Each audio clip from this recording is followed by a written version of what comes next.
Today we're in Pottsville, Pennsylvania. Yuengling Brewery, America's oldest brewery. Tours are free. Well, let's go see what's going on.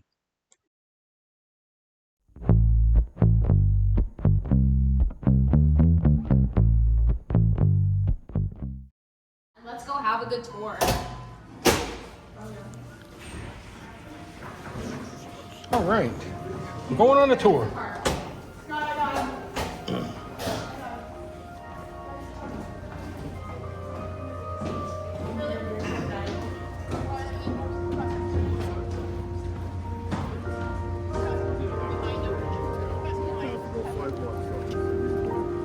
Watch step. You guys are going down the sidewalk? Guys? America's oldest brewery. Yay.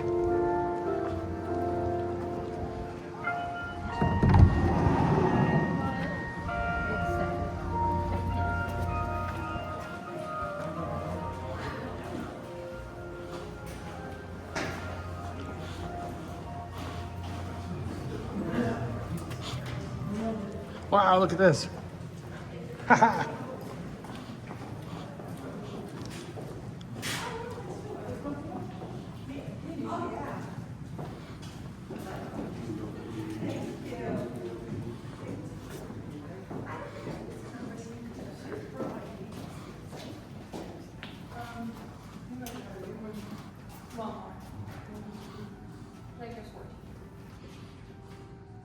One more?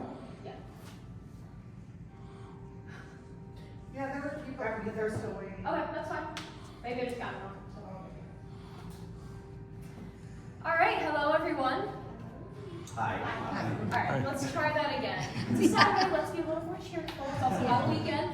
So hello everyone. Hi. Welcome to Yuengling and welcome to the home of America's oldest brewery. My name is Madison. I'm going to be your tour guide today. How you guys doing today? Great.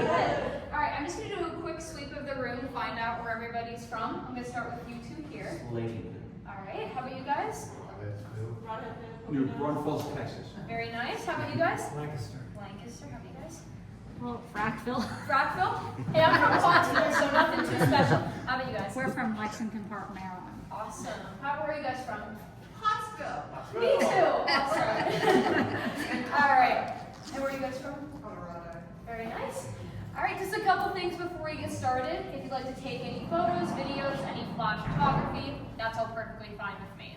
On this tour, you'll see a series of yellow chains and yellow lines along the ground. I'm just going to ask that you don't pass those for your own safety. And on this tour, there's going to be around 150 steps. They're not all at once. They are up and down. However, they are very steep. So if you're not great with steps, you can take the cave portion of the tour. I can cross you across the street. They'll put a documentary on for you, and then you can join the rest of the tour in the tasting room. Would any of you need that accommodation? We're all good? All right. I'm going to do a little bit of brief family history before I talk about where we're standing right now.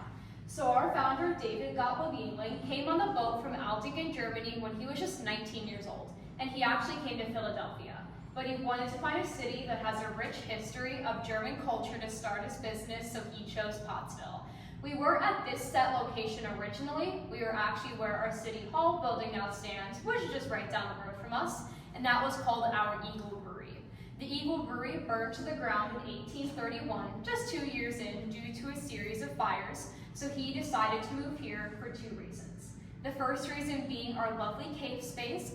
This stays at about 54 degrees year-round, and that also happens to be the perfect temperature to age and ferment our beer.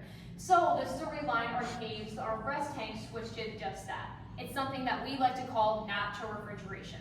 While that process is natural, the caves themselves are not natural. They took about 10 years to hand mine. The reason why we did that is because the brewery was already built to this point, so we couldn't use any explosives down here.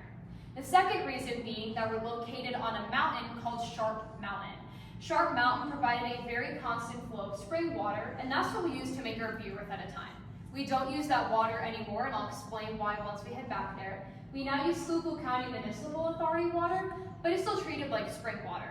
So if you did beer with us 50 years ago versus a beer with us today, they taste exactly the same. All right, so where we're standing right now, this is called our historic racking room. So in this portion of the caves, there are around 5 or 6 guys working down here, and they'd be working with a system of this extent behind me here. How this would work is that one guy would have to pull this lever, beer would come down from the top and start to fill our barrels or kegs. And then they line them up, 1, 2, 3, 4. By the time the 4th one started to fill, the 1st one would already be done. So what they would do then is they would take this wooden bung and this mallet, they'd smash it into the barrel or keg to seal it off. Now sometimes that didn't work and they lodged the bung in the wrong place and beer would get their clothes sopping wet. And legend says when the workers walked home after work, the bees would just chase them right home. They loved our beer. Alright, we're gonna head back through our caves now. Just please watch your footing and stick on the one side. There's a big dip in the middle. There is also a substance that's trickling down from the ceiling as well. Just please don't stick your tongue out. It's not beer, just alright, let's head back.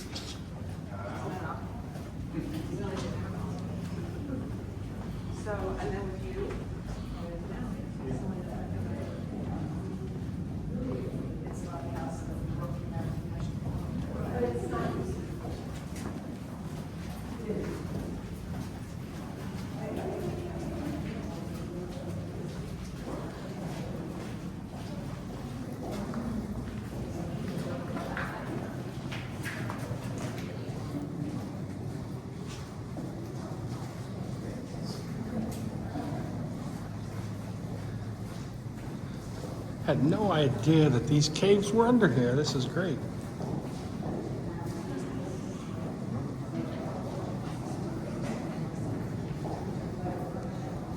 This is crazy. I had no idea that these caves were under here.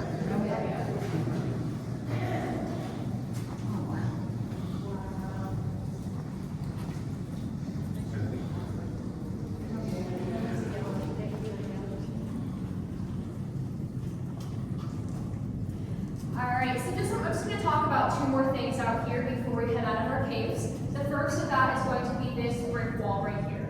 These brick walls were actually put in during Prohibition. So what happened was they had a couple guys come in here, they smashed all of our rest tanks, and they put these brick walls up to seal the entrances and exits to the caves. So we couldn't age and ferment our beer, therefore we couldn't make any beer to begin with. And you might be wondering, how did we stay afloat during this time?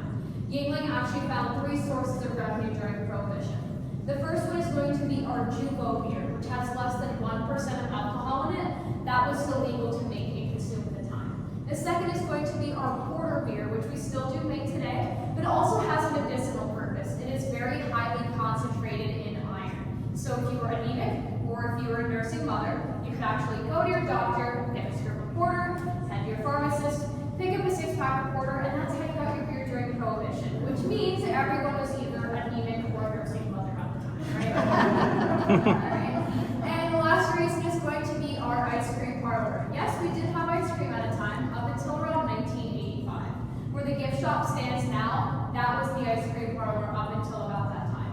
We brought those recipes back about 10-ish years ago, but we did sell them off to a distant cousin, so we don't make the ice cream anymore, unfortunately. So if you see Yuengling ice cream in your store now, I don't recommend getting it. You're probably getting really bad ice cream. Alright? And then my last thing out here is going to be this ladder. So in this strip of the caves, there are 1 or 2 guys working down here as well. And at the start of the workday, one of them would have to climb all the way up this ladder and all the way up that little one as well to open up the valve. And that's actually how we got our spring water for the workday.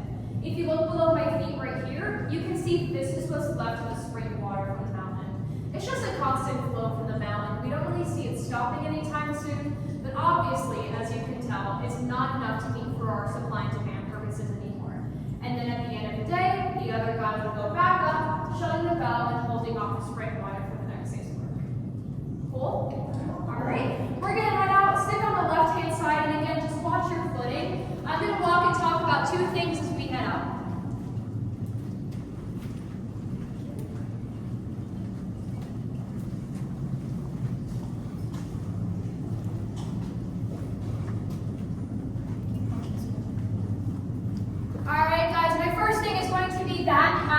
spiral staircase.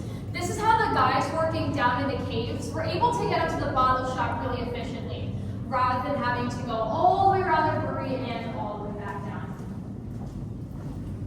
This over here on the right-hand side is an original model of our rest tank. Like I said, this is what lined the caves up until about Prohibition time.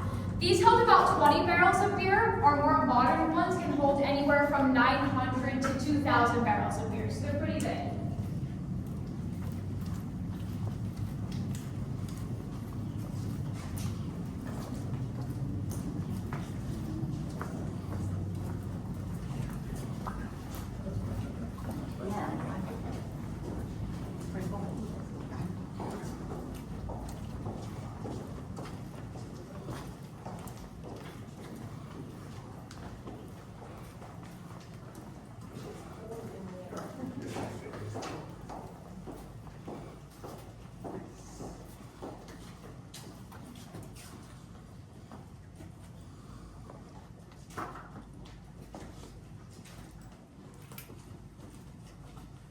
All right, does anybody need to cross the street at this point? We're all good? There's no turning back, you're in for the long haul now, okay? So let's head up to our Rathskeller. Did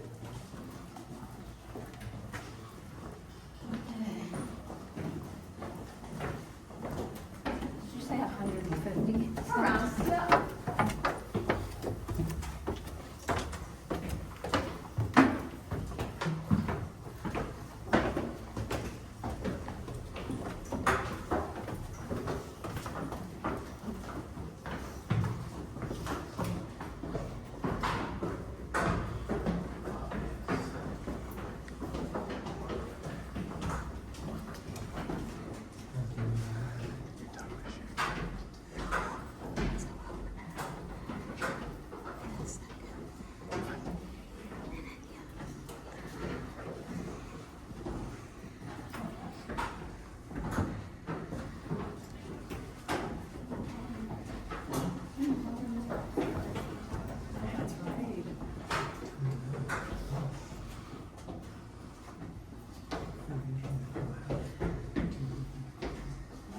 You guys can stand over here and look in if you want. You don't need to stand so far away. I don't apply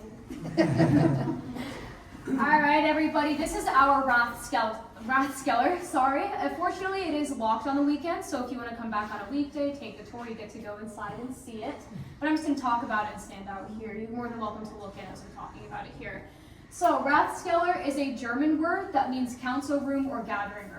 Aside from having one here, they can also be seen in some courthouses and state colleges as well. This actually used to function as our tasting room at a time when everything was done over in the brewery before we moved across the street about 9 years ago. But during the 1930s, this was actually a lunchroom.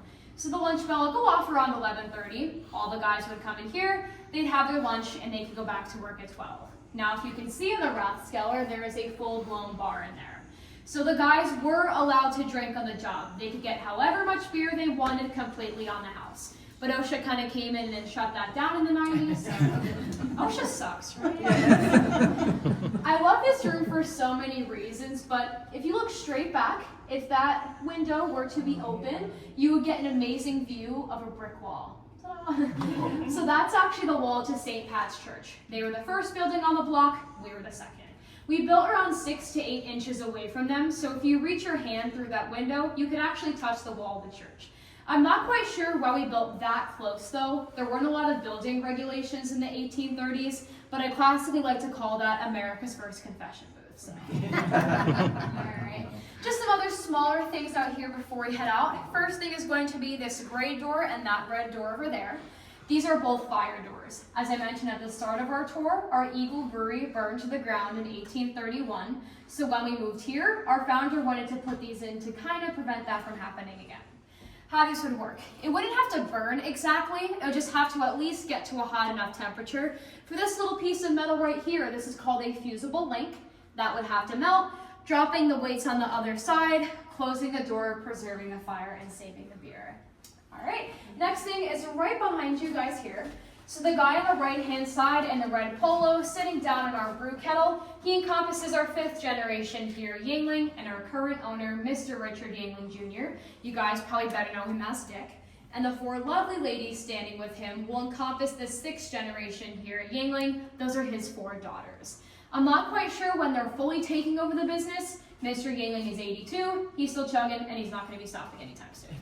All right, and then my last thing is going to be that mural on the back wall. So the guy on the right-hand side in the Steve Urkel pants and the suspenders, his name is Charles. And as you can see, he also has a dog in the wheelbarrow as well. His name is Prince. He was dared to wheel that all the way to the Chicago World's Fair in 1893 and back, a 900-mile trip just one way for $50. But he did it, he wheeled it there and back, he got his money, and they had a party for him in the streets of Pottsville. I do not blame him. $50 sounds like a good deal because I'm a broke college student, so I do like that. All right, you guys are more than welcome to look inside the Rathskeller. I'll just be at the end of the hallway waiting for you guys, okay? All right.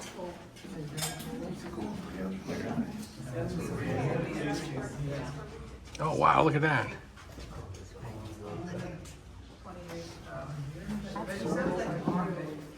Oops, sorry.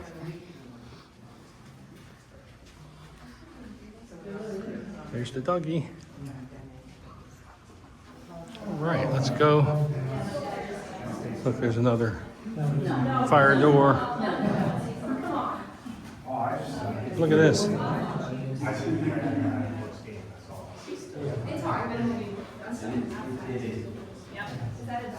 Yes, it's your dog treat, so I don't have to like transfer out and go anywhere. And what else nice. Yeah, very convenient.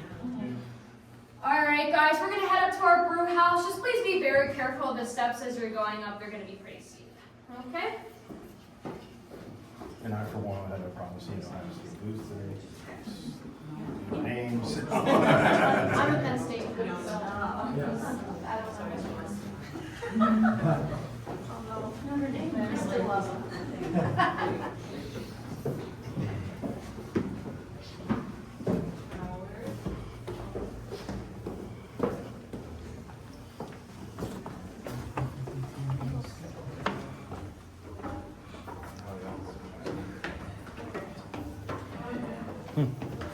I got it, the spent grain tank. That's neat.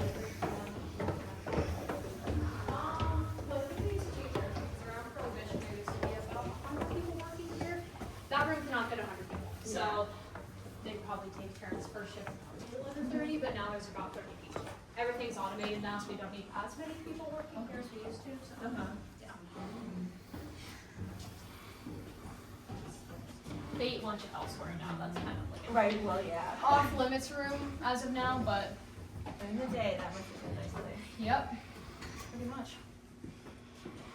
All right, everybody, welcome to our brew house. This is where all the magic happens. The brewing process is all going to start in this one right here. This is the cereal cooker. This is where we add water, corn grits, and malted barley. The mixture is going to cook for about 2 hours. Once that's done there, it's going to head to the white one in the back corner. This is called the mash time. We're going to add some more water and malt, but the cooking time entirely depends on what kind of beer we're making. If we're making a lighter beer, it cooks for a longer time at a lower temperature. And if it's a darker beer, it cooks for a shorter amount of time at a higher temperature. So when you're making a lighter beer, you're essentially just cooking off the calories. All right?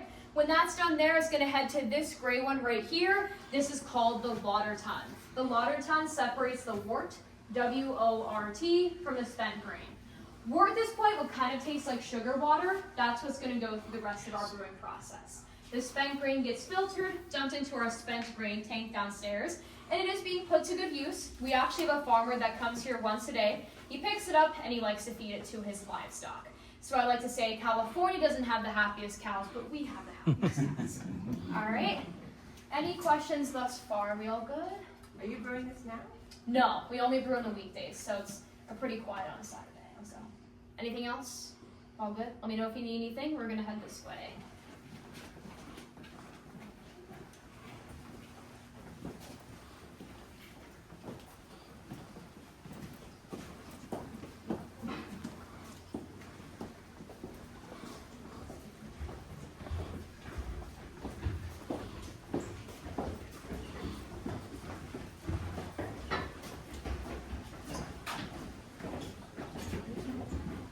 I'm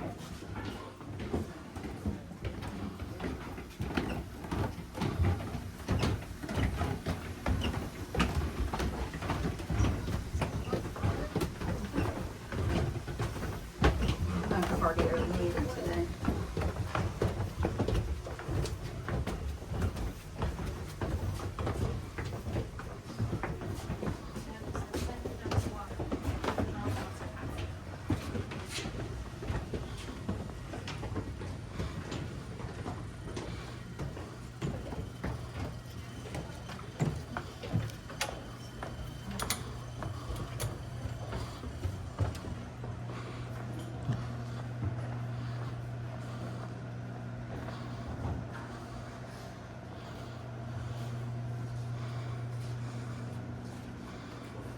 If you guys want to stand by the railing, I'm going to talk about everything that's down there if you want to get a good visual.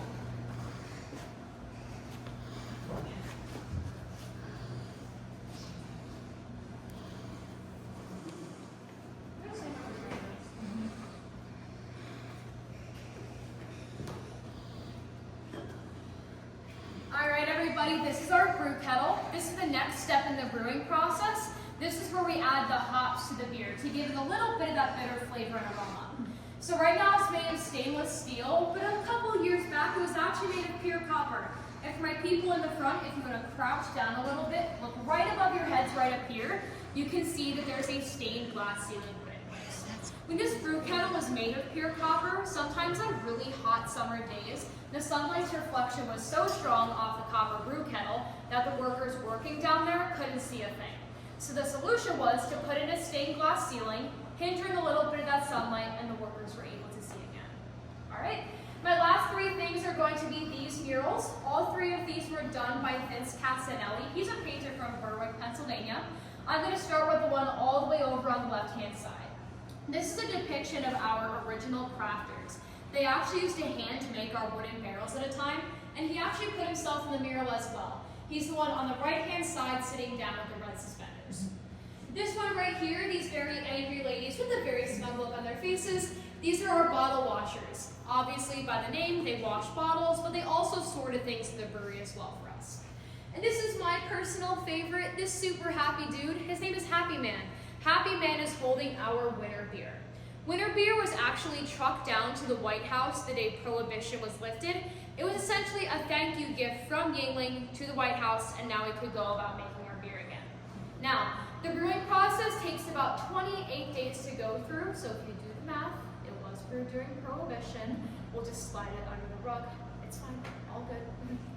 All right, if you guys want to stand on this landing here, get a better view of the stained glass ceiling, just please do not go down these red steps. I will be right back where we came in waiting for you guys, okay?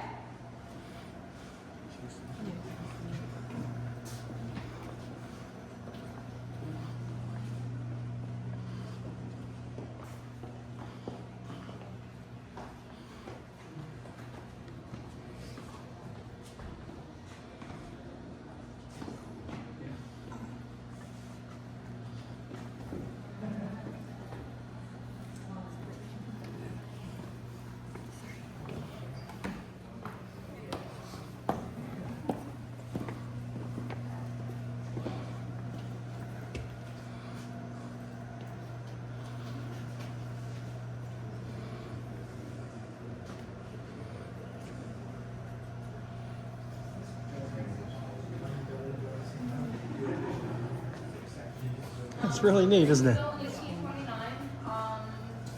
Two other editions were built in 2000, and we have another one that was built 2 years ago.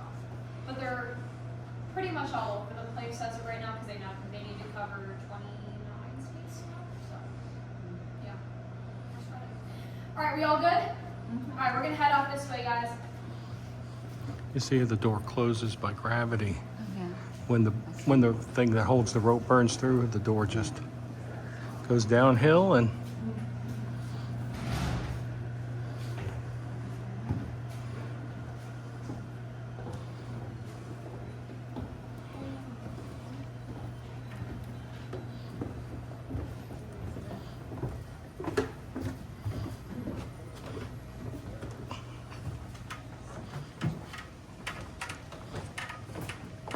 talk talk about the machine shop and the tool room necessary to keep all this stuff running.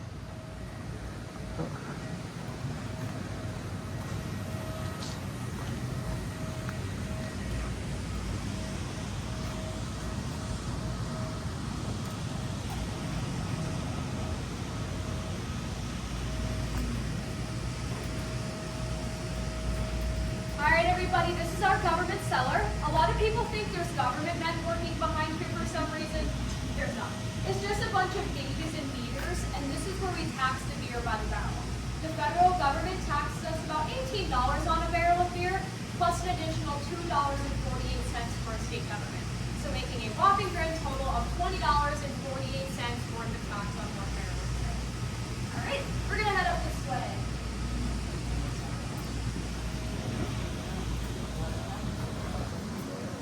The government cellar and more grades.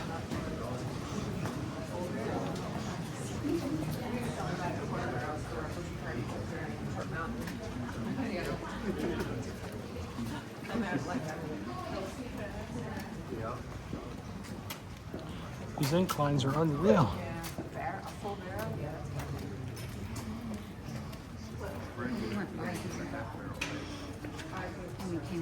Oh yeah. We were trying to figure out how to park or where to park.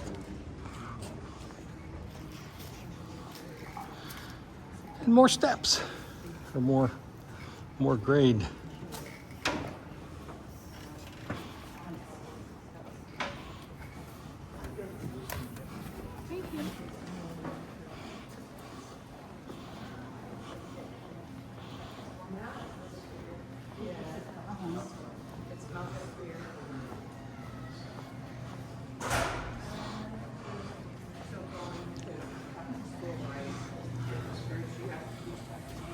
You guys want to come up here too? Make some space.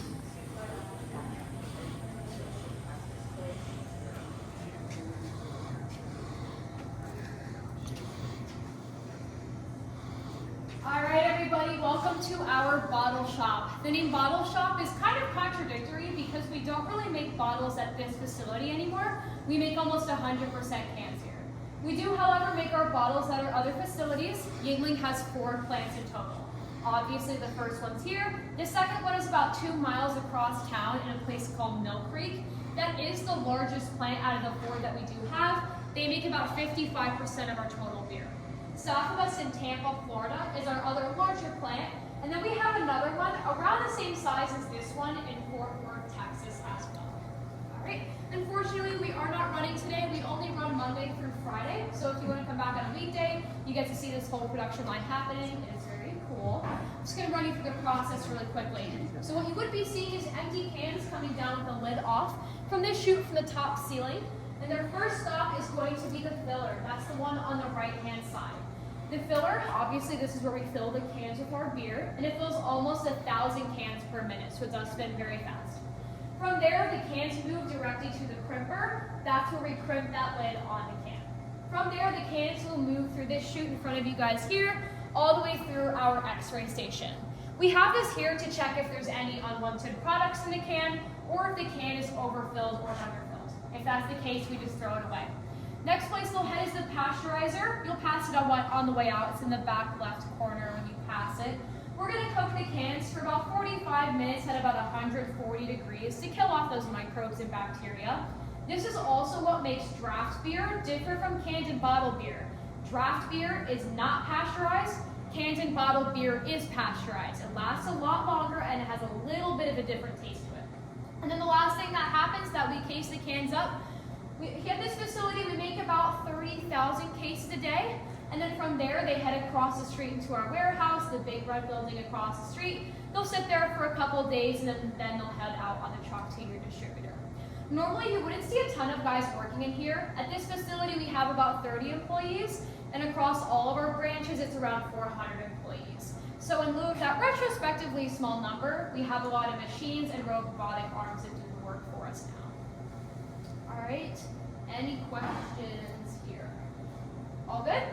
All right. You guys can follow me out this way. We're gonna hit up one more stop and then we're gonna try some beers. So get excited.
There's the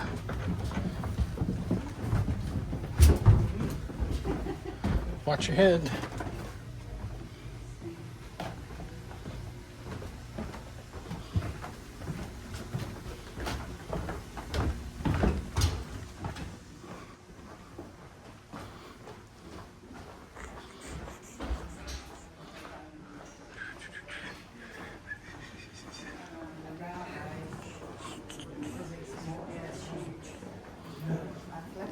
We came by here already, right? Yeah. Watch that first step, see it?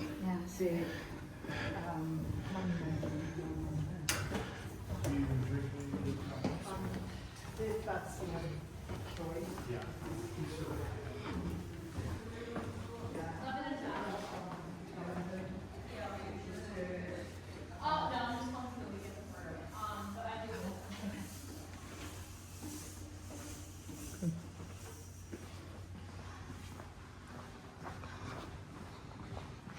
Go ahead. America's oldest brewery.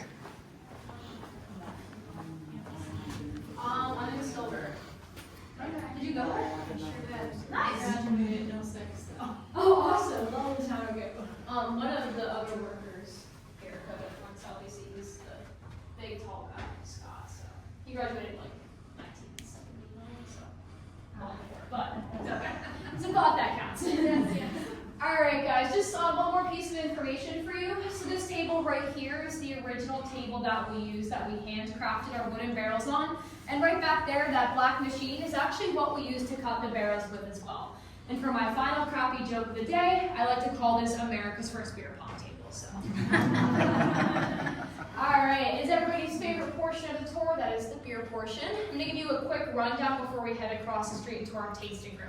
So at this facility, we make 5 blends of our beer. Here we make the traditional lager. If you're asking for a regular Yuengling, that's probably what you're getting. We also make the light lager, premium, and premium light. Those two are both Pilsner-based beers, which means they're made a little bit lighter in contrast to the lager, which is a bit more dark and heavy.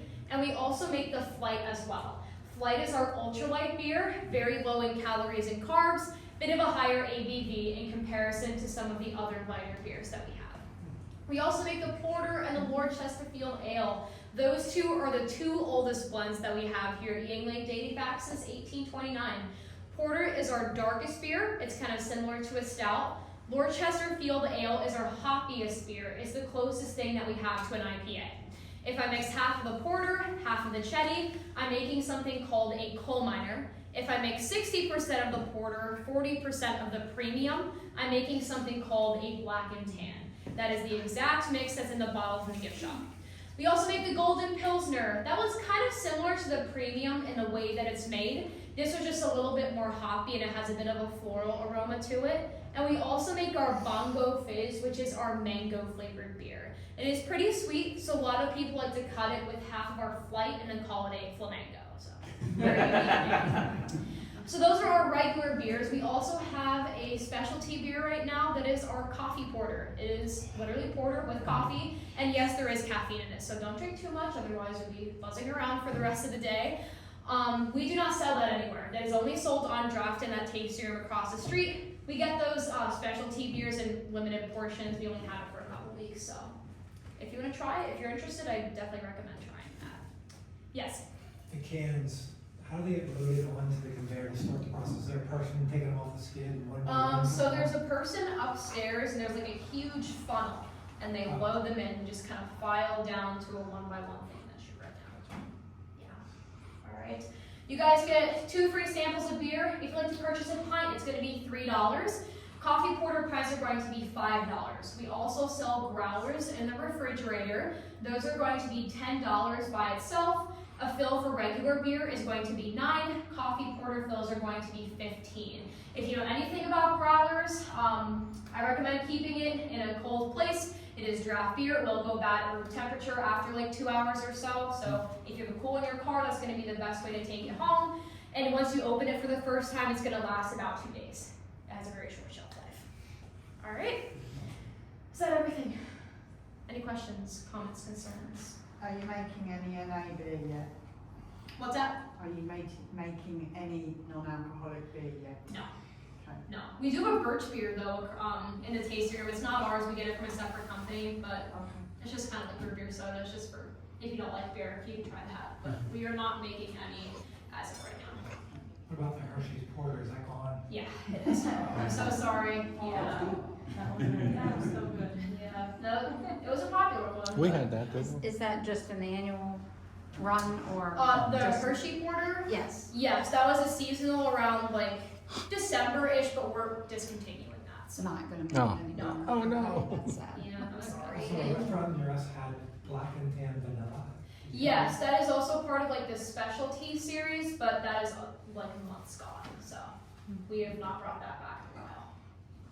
All right, anything else? All right, thanks for, yes. The apple one. That's for November 20th, so write that on your calendar. It's gonna be here soon. Yep. Is there a Christmas ale that's No, gonna be coming out? no Christmas ale. Okay. Anything else?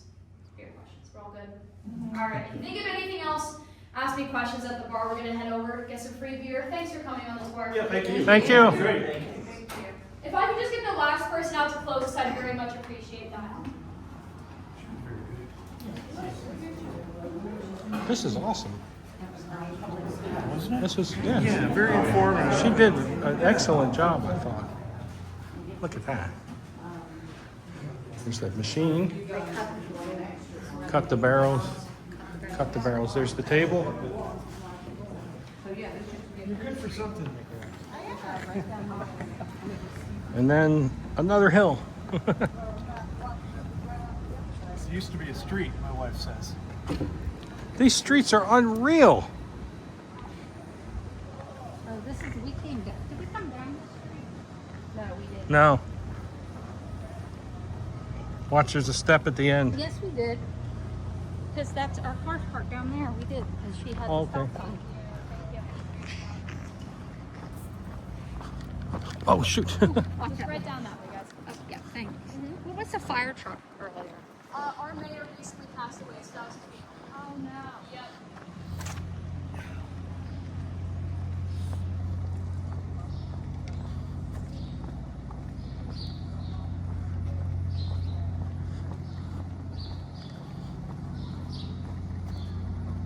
It's a church. Look at the church.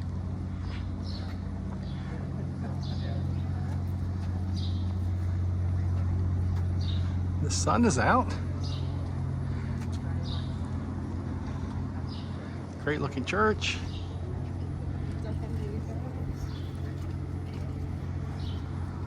All right, aside from being your tour guide and your crossing guard, I will also be your bartender. We do everything around here. Please hold the door for the person behind you. It does lock automatically, okay?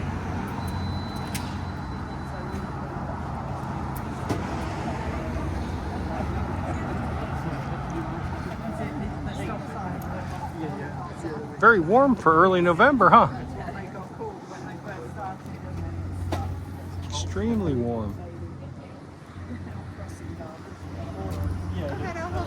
Oh, thank you.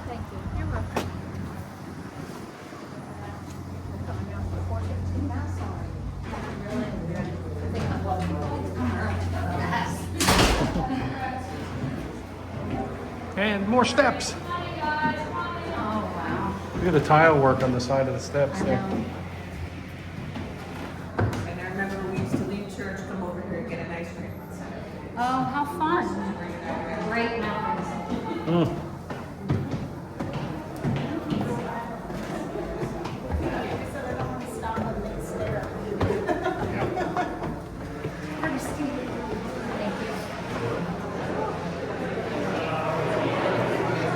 And here we are in the tasting room.